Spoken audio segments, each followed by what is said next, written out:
उठाओ फोन और बना दो अपनी बेस्ट टीम अपने स्किल पे @skill fantasy, link in the description.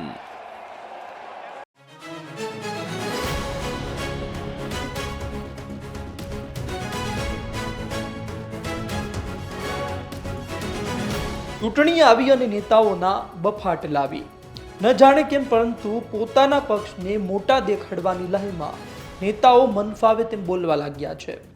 પહેલા રૂપાલા અને પછી જૂનાગઢ ભાજપના નેતા કિરીટ પટેલ, અને હવે બફાટ કરવાની કોમ્પિટિશનમાં જોડાયા છે વિસાવદરના દલબદલુ નેતા ભૂપત ભાયાણી. આ એ જ ભૂપત ભાયાણી છે જે આમ આદમી પાર્ટીના ધારાસભ્ય હતા, પણ અચાનક મન બદલાયું અને પક્ષ પલટો કરી ભાજપમાં આવી ગયા. ભાજપમાં આવવાની સાથે જ જાણે કે ભૂપતભાઈને મન ફાવે તેમ બોલવાનું સર્ટિફિકેટ મળી ગયું હોય તેવું લાગી રહ્યું છે. વિસાવદરના ભાજપના મધ્યસ્થ કાર્યાલયના ઉદ્ઘાટનમાં ભૂપત ભાયાણી રાહુલ ગાંધી માટે એવા શબ્દો બોલ્યા જે નેતાઓના મુખે ક્યારે પણ ન શોભે. સાંભળો. મિત્રો, આ રાષ્ટ્રની ચૂંટણી છે. આપ સૌ સમજી શકો કે રાહુલ ગાંધી જેવા નપુંસક વ્યક્તિત્વના હાથમાં દેશની કમર ન સોંપી શકાય. સમજી શકીએ ને બધા? તો આલિયા માલિયા જમાલિયા બધા કુંડિયા પાણી પીવે છે બધા. શું કામે? બીજી કુંડિયા આપણો સિંહ નરેન્દ્ર મોદી. જનતાની વચ્ચે લોકો છાતી કાઢીને જાજો. સાંભળ્યું તમે? નેતાઓ કોઈ પણ પક્ષના હોય, અરે નેતા પણ કેમ ન હોય, પણ પોતાના પક્ષ સામે માંધાતા દેખાવાની લાહીમાં ગમે તેમ બોલી જવું કેટલું યોગ્ય છે તે હવે પક્ષે જ વિચાર કરવો જોઈએ.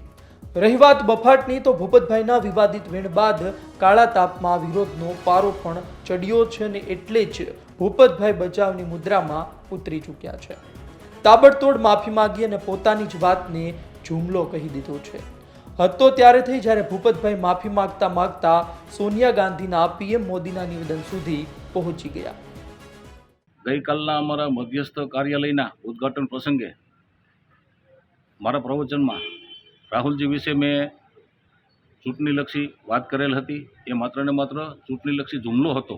એ તો દેશમાં આજે જ્યારે ચૂંટણી ચાલતી હોય તો દરેક પાર્ટીના લોકો ચૂંટણીલક્ષી વાત કરતા હોય છે, પોતાની વાત રાખતા હોય છે. તો એવા કોઈ નેતાઓને અથવા કોઈ પણ પાર્ટીને આ વિશે કાંઈ પણ નારાજગી હોય તો એમને હું કહેવા માગું છું કે દેશનું ગૌરવ, આપણા ગુજરાતનું ગૌરવ અને વિશ્વ નેતા, કદાવર નેતા નરેન્દ્રભાઈ વિશે પણ સોનિયાજીએ મોતના સોદાગર જેવા શબ્દો પ્રયોગો કરેલ હતા. ત્યારે અમારી લાગણીને પણ ખૂબ જ દુઃખ થયું હતું અને અમે પણ ત્યારે આહત હતા. તો અમારો કોઈ એવો કહેવાનો આશય કોઈને નારાજ કરવાનું કે કોઈને દુઃખી કરવાનો ન હતો.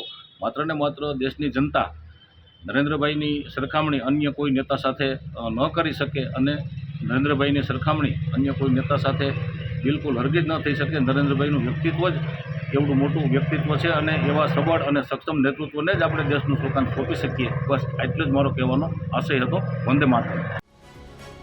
ઇલેક્શન માથે હોય અને નેતાઓ બફાટ ન કરે તો કેમ ચાલે? ક્યારેક સમાજ વિરોધી તો ક્યારેક વ્યક્તિ વિરોધી.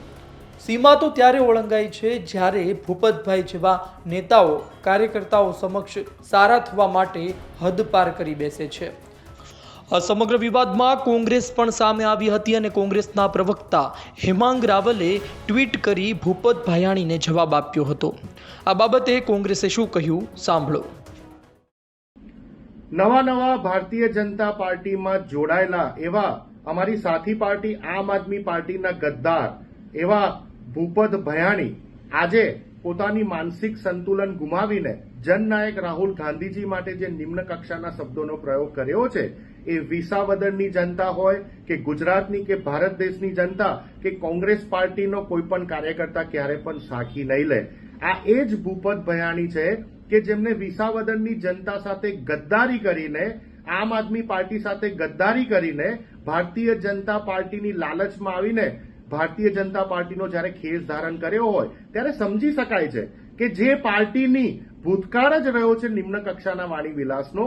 અગાઉ પણ તમે જોયું કે પ્રધાનમંત્રી નરેન્દ્રભાઈ મોદીજીએ સંસદમાં પૂર્વ પ્રધાનમંત્રી મનમોહનસિંહ સાહેબ માટે જે વાણી વિલાસનું ઉચ્ચારણ કરેલું કે પૂર્વ પ્રધાનમંત્રી મનમોહનસિંહ સાહેબ તો જ્યારે બાથરૂમમાં નહાતા હોય છે ત્યારે પણ છત્રી લઈને નહાતા હોય છે, તો એ પાર્ટીના લોકો પાસેથી કોઈ આશા વ્યક્ત થાય નહીં. પરંતુ ભૂપતભાઈને હું પૂછવા માંગુ છું કે તમારી 56 ઇંચની છાતી ક્યાં ગઈ હતી જ્યારે આપણી દેશની પહેલવાન મહિલાઓ જંતર મંતર ઉપર આંદોલનના માર્ગે હતી અને તમારા સાંસદને બચાવવા માટે એમને એમના તમામ પ્રકારના મેડલ પાછા આપવા પડ્યા? તમારી 56 ઇંચની છાતી ક્યાં ગઈ હતી જ્યારે 2020-21માં ખેડૂત આંદોલન દરમિયાન 700 ખેડૂતો શહીદ થઈ ગયા, પરંતુ તમારી પાર્ટીના એક નેતા પાસે બોલવા માટે સમય નહોતો? તમારી એ 56 ઇંચની છાતી ક્યાં ગઈ હતી જ્યારે મણિપુરમાં આપણા દેશની 2 મહિલાઓને નગ્ન હાલતમાં રેપ કરીને એમને જાહેરમાં ફેરવવામાં આવે છે અને એમાંથી એક મહિલાના પતિ જ્યારે કારગિલ યુદ્ધમાં ભારત દેશની આર્મી તરફથી લડી ચૂક્યા હોય ત્યારે તમારી 56 ઇંચની છાતી ક્યાં ગઈ હતી? તમારી 56 ઇંચની છાતી ક્યાં ગઈ હતી જ્યારે દેશમાં બેરોજગારી વધી, મોંઘવારી વધી, દેશમાં ખેડૂતોની આત્મહત્યા વધી, યુવાનો બેરોજગાર થયા, યુવાનોની આત્મહત્યા કરી? મને લાગે છે કે ભૂપતભાઈ ભયાણીને કોંગ્રેસ પાર્ટીની અથવા તો અમારી અલાયન્સ પાર્ટીની ચિંતા કર્યા સિવાય પહેલા તમારી જીત માટે ચિંતા કરો. વિસાવદરની જનતા આ વખતે તમને ખૂબ જ મજબૂત લપડાક આપવાની છે. જય હિન્દ, જય ભારત. સમગ્ર વિવાદને લઈ કોંગ્રેસની પ્રતિક્રિયા સામે આવી ચૂકી છે, પરંતુ ભૂપત ભયાણી પર આજે પણ લોકો સવાલ કરી રહ્યા છે કે આ પ્રકારની ગંદી કોમેન્ટ શા માટે કરવામાં આવી. બ્યુરો રિપોર્ટ, ગુજરાત તક.